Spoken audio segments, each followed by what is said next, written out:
A.K. Mishra ji, क्या अब ये दिल्ली में जांच कोई कंपटीशन चल रहा है, या अगर कोई मामला सामने आता है तो मुझे लगता है चाहे वो एमसीडी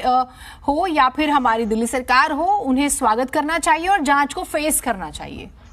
आपका विश्लेषण सर। बिल्कुल, देखिए, कहीं पे भी अगर कोई भी गलत चीज होती है, अपराध होता है, घोटाला होता है,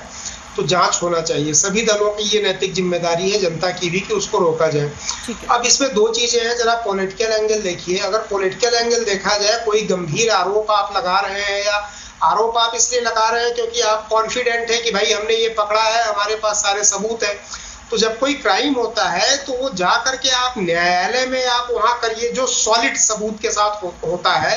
या आप कचहरी वगैरह में करिए या थाने वगैरह में करिए, जो जांच की एजेंसी है। प्रेस कॉन्फ्रेंस करके मीडिया में केवल हाईलाइट करिए, वो एक छोटा सा पार्ट होता है, उसका उद्देश्य होता है राजनीतिक बेनिफिट ज्यादा लेना। चलिए, प्रेस कॉन्फ्रेंस आपने कर ली, हो सकता है बीजेपी आपकी राइवल पार्टी है और आप मानते हैं कि बीजेपी कभी जांच नहीं बैठाएगी, सारे सबूतों के साथ हलफनामा दीजिए और कोर्ट से आप ये न्याय की गुहार करिए कि इस पे बैठाया जाए, जांच बैठाया जाए। ये शायद न्यायालय वगैरह में नहीं जाएंगे, माननीय सुप्रीम कोर्ट या हाई कोर्ट में नहीं जाएंगे, जो मुझे लगता है ये केवल मीडिया खेलते रहेंगे। दूसरी इंपॉर्टेंट चीज, इसमें एक इंपॉर्टेंट बात आ रही थी कि भाई पहले कंपनी वो देती गई पैसा, फिर कम करती गई, तो उसके बहुत से रीजन हो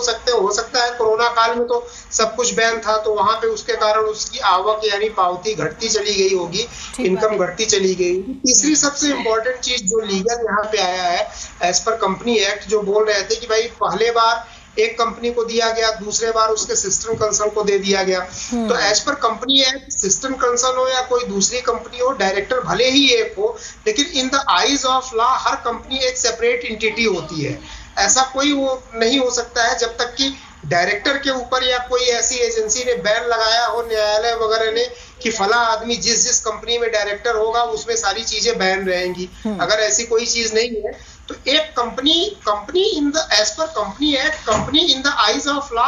it is a separate entity, separate person है। तो हर कंपनी का एक दूसरे से कोई लेना देना नहीं है। एक कंपनी थी, भले ही उसी आदमी ने, उसी मालिक ने, उसके घर के लोगों ने दूसरी कंपनी खोली, अगर वो सुटेबल है और क्वालिफाई करती है तो वहां पे टेंडर वगैरह या वर्क वगैरह उसको अलॉट किया जा सकता है। तो मैं तो ये बोलूंगा कि आम आदमी पार्टी से कि अगर आपके पास वाकई में पुख्ता सबूत है, जिस हिसाब से आप मीडिया में बोल रहे हैं, तो कोई एक PIL वगैरह दायर करवा के, वकीलों की भी कमी आपके यहाँ नहीं है, माननीय हाई कोर्ट से, क्योंकि ये मैं मान के चलता हूँ, मैं आपके फेवर में बोल रहा हूँ, भाई वो बीजेपी वाले हैं, आपके राइवल पार्टी है, हो सकता है जांच न करवाए, तो आप अल्टरनेट और जो मोर इथिकल और स्ट्रॉन्ग वे है, आप कोर्ट का रास्ता अपनाइए। देखते हैं,